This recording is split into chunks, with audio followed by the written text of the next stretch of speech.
The night my brother told me to get out, he said it the way you'd tell a dog to move off the couch. Not angry, not even looking at me. Just flat, like the decision had been made long ago, and he was only now bothering to inform me. It was 11:30 on a Tuesday in February. Outside, it was -18 with the wind chill. I know because I checked my phone the moment I stepped onto the porch, the way you instinctively reach for something solid when the ground disappears under you. I had 2 bags. One was a proper duffel I'd packed myself. The other was a blue IKEA bag my brother had filled by walking through the spare room and sweeping things off the shelf with his forearm. My shampoo. A framed photo of my mother. The small succulent I'd kept alive for 3 years. All of it together like it meant nothing, because to him it didn't. You have until tomorrow morning to figure out your storage situation, he said from the doorway. He was wearing a fleece vest. His wife was somewhere behind him in the kitchen, very quiet in the way people are quiet when they're listening hard. I didn't argue. I had learned a long time ago that arguing with my brother was like trying to return something without a receipt. He would hear every word you said, and still send you away empty-handed. I walked to my car, threw both bags in the back seat, and sat in the driveway for 4 minutes trying to decide what a person does at 11:30 at night in a Canadian February, when they have no place to go. Then I remembered the property. My parents had died 14 months apart, my father from a stroke, my mother from what I can only describe as the specific exhaustion of outliving the person you built your life around. They had left behind 2 things of significance.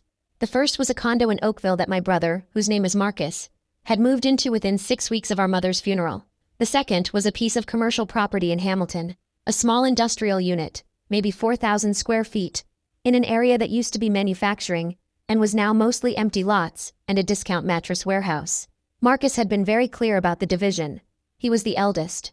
He had managed our parents' finances in their final years. The condo was worth something. The Hamilton property, he explained to me, with the patient condescension of someone explaining a parking ticket, was a liability. Property taxes, maintenance, the roof had issues. He was doing me a favor, he said, letting me take it off the estate's hands. I had signed what I was told to sign. I was 29 at the time and working as a bookkeeper for a small construction firm in Mississauga, and I did not have a lawyer, and I did not think to get one. And I trusted my brother the way you trust a staircase. You don't think about it, you just step. For 14 months, I had been living in the spare room of Marcus's condo, paying what he called a contribution to household costs, $800 a month, which was $200 less than a bachelor apartment in the area, but came with the understanding that I was available to help with groceries, his daughter's school pickups, and whatever else presented itself. His wife, Renata, referred to this arrangement to her friends as having a live-in. She did not mean it unkindly.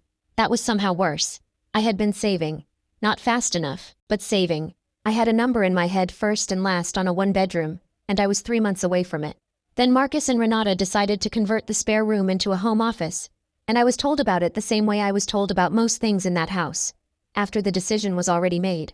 So that was how I ended up in my 2019 Civic in a February wind chill, driving 45 minutes down the QEW toward a property I had never once visited, because it was the only thing in my name that had 4 walls and a roof. I found the address through the property tax notice I'd been filing.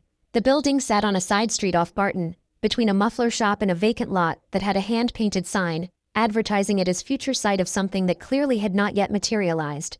The unit itself looked like it had been used for light manufacturing at some point, a roll-up garage door, 2 regular doors, aluminum siding that had gone from whatever color it started as to a uniform gray, a padlock on the side entrance that matched the key on my ring. I sat in the parking lot for a while with the heat running. The building looked abandoned. It probably was abandoned.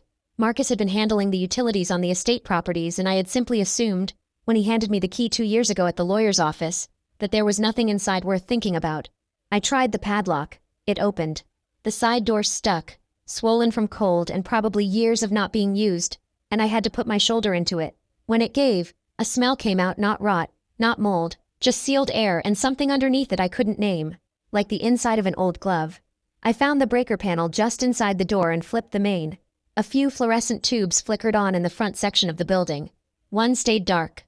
The front section was empty, bare concrete floor, a folding table against one wall, a shelf unit with some empty cardboard boxes, the kind of emptiness that had settled in like furniture. But the building went back further than it looked from the outside. There was a second section, and between the 2 sections was a wall. I almost didn't think about the wall. It was drywall, painted the same institutional beige as everything else, and it had a door frame in it, with an actual door hollow core, the kind you buy at a hardware store, and a padlock on a hasp that matched the second key on my ring. The key I had always assumed was a duplicate. It wasn't a duplicate. I stood in that cold building at 12:40 in the morning, and I thought about my brother telling me I had until tomorrow to figure out my storage situation. I thought about Renata's voice, very quiet, behind him in the kitchen. I thought about $800 a month for 14 months and 3 years of school pickups. Then I unlocked the door. I want to tell you what I saw when I turned on the light in that back section, but I need you to understand something first about what I was expecting. I was expecting old equipment, pallets, maybe some leftover inventory from whatever business my father had run out of this space, because I had found, in the paperwork after his death, references to a numbered company I didn't fully understand.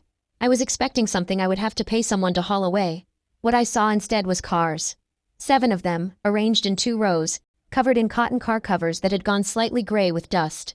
The covers were fitted not just tarps thrown over, but shaped covers that followed the lines of the vehicles underneath. Someone had put these here carefully. Someone had thought about it. I walked to the nearest one and lifted the corner of the cover. The car underneath was a deep burgundy, almost brown in the fluorescent light. I didn't know what it was. I am a bookkeeper, not a car person. But I could see that it was old, and I could see from the shape of it that old in this case did not mean worthless.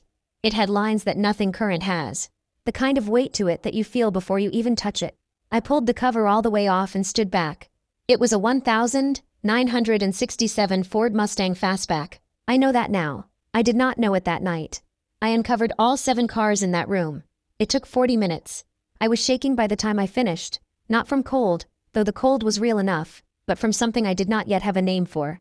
It was the feeling of standing on ground you thought was one thing, and discovering it is something else entirely. My father had collected cars. Quietly, privately, the way some men have a whole life running parallel to the one their family sees. I went back to my Civic, turned the heat to maximum, and started making calls. The first call was to my uncle, my father's younger brother, who had worked in insurance most of his career and who I had always liked in the mild, uncomplicated way you like people who have never done anything to hurt you. He answered on the 4th ring, groggy, and I apologized for the hour and then told him what I had found. There was a long pause. Your father talked about those cars, he said. I didn't know he'd actually kept them all. Did you know about this property? Another pause. He mentioned a storage situation, years ago. I didn't ask details. Were they worth anything? My uncle was quiet for a moment in a way that told me he knew more than he was saying.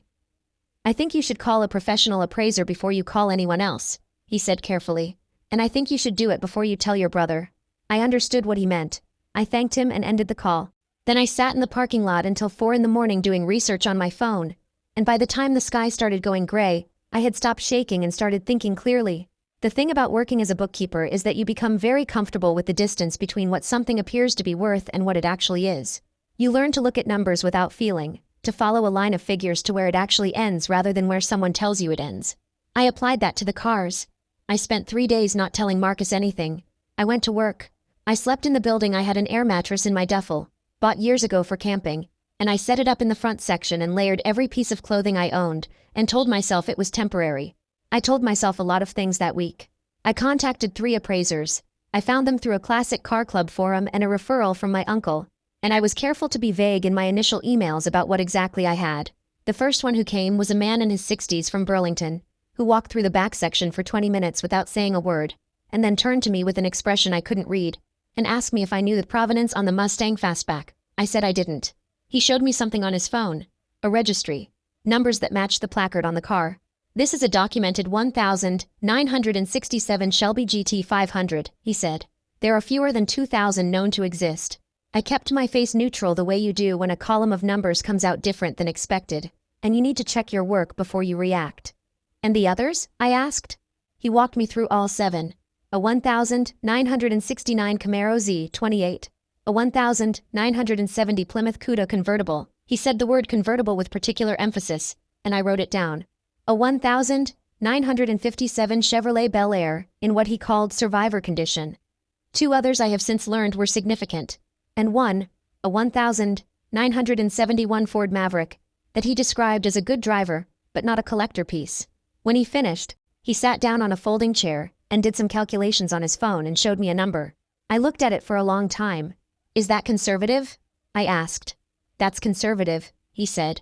I called a lawyer before I called anyone else. A real one, not the notary who had handled the estate but a lawyer who specialized in estate and property disputes, whose name I found through the Law Society of Ontario's referral service. I explained the situation. I sent her the property documents, the estate papers I had signed, and the appraiser's preliminary report. She called me back the next day. The property transfer was valid, she said, but I want you to look at something. She walked me through a clause in the estate agreement related to contents. My brother had taken the condo. I had taken the property. The agreement listed the condo contents as included in the transfer. The property, by the same structure, transferred with its contents. Did your brother know what was in the building? She asked. I don't know, I said. I'd like you to think carefully about that before you answer. I thought about it. I thought about my father's numbered company. I thought about the property tax notices that had always gone directly to Marcus, who managed the estate finances, before being forwarded to me. I thought about the fact that there were 2 keys on the ring the lawyer handed me at the estate meeting, and Marcus had been in that meeting, and he had never once mentioned a second section of the building. I think he may have known there was something there, I said. I don't think he knew what it was. That's an important distinction, she said.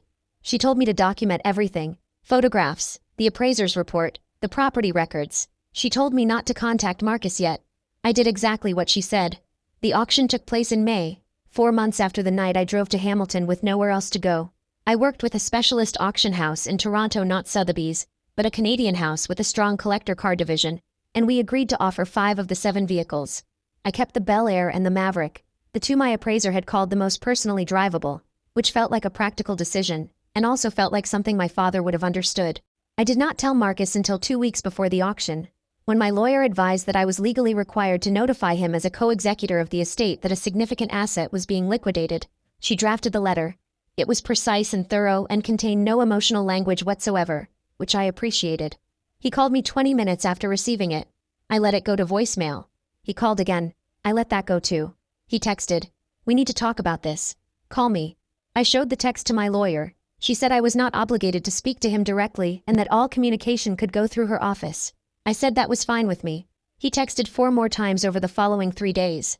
The text went from demanding to confused to, finally, a version of conciliatory that I recognized from childhood, the tone he used when he wanted something and had run out of other options.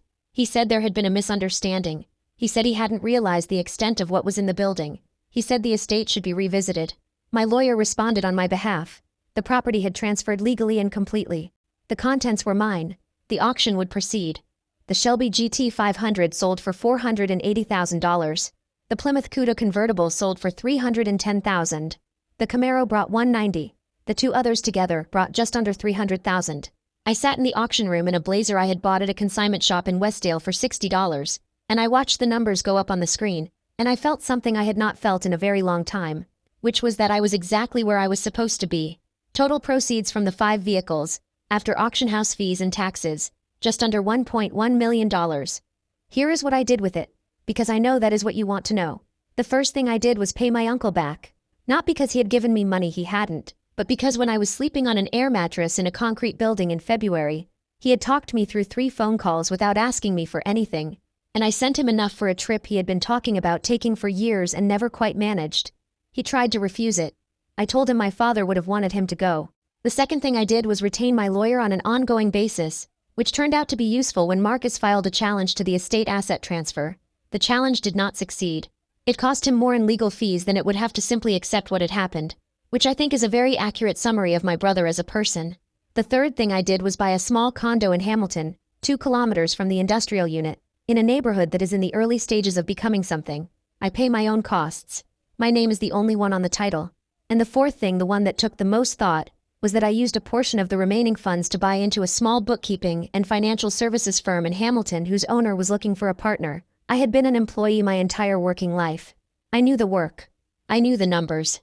What I had not known until that February night was that I was also someone who could make a decision alone in a cold building at midnight, and follow it all the way through. I know that now. Marcus and I do not speak. I used to think about whether that was sad, and I have mostly stopped thinking about it. There is a version of this story where I feel guilty, where I second-guess the choices I made, where I wonder if I should have called him sooner or split the proceeds or handled it differently. I have visited that version. I did not stay. What I kept coming back to, in the months after, was something my uncle said to me on one of those late-night phone calls. He said my father had always been more complicated than either of his children knew, and that sometimes the things people leave behind are not what they seem to be leaving. I think about the cotton car covers, how fitted they were, how someone had thought about the preservation, the long term, The possibility that someone would come along eventually, and lift the edge, and see what was underneath. I think my father knew it would be me. I can't prove that, but I think it. I sleep well now. The condo has good windows and I keep them open when the weather allows, and on clear mornings I can see the escarpment from the kitchen. I drive the Bel Air on weekends when the roads are dry. I don't know much about cars, but I am learning. That feels like the right place to end up.